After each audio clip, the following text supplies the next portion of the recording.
Oil just crossed $100, the Strait of Hormuz is blocked, but the country that gets hurt most is not the one doing the fighting, and you have probably never thought about it.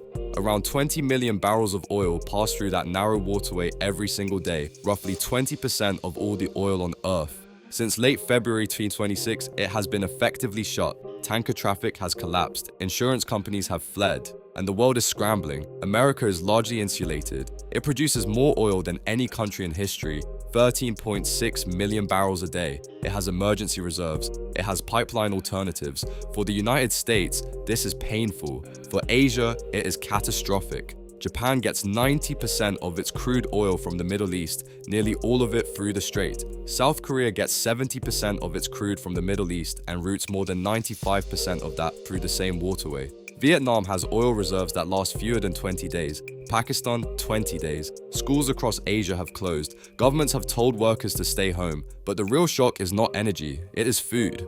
1/3 of all the world's traded fertilizer also passes through the Strait of Hormuz. Fertilizer prices surged over 6% in the first 10 days of the conflict alone. Urea, the nitrogen fertilizer that grows most of the world's food, has shot from $475 to $680 per ton. Spring planting season in the American Midwest, South Asia, and Africa is now at risk. A farmer in Thailand buying fertilizer made from Gulf gas, shipped through Hormuz, priced in strengthening dollars, faces a cost shock on every single dimension at once.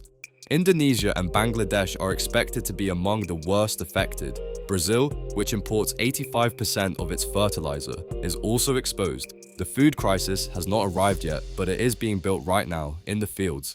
The International Energy Agency released 400 million barrels of emergency oil, which sounds enormous. It covers just 4 days of global consumption. Analysts say it calms panic but cannot replace a closed shipping corridor, and every additional week of disruption makes recovery harder, more expensive, and more dangerous for the world's poorest economies. The ones that had nothing to do with starting this. The countries paying the highest price for this conflict are not the ones fighting it.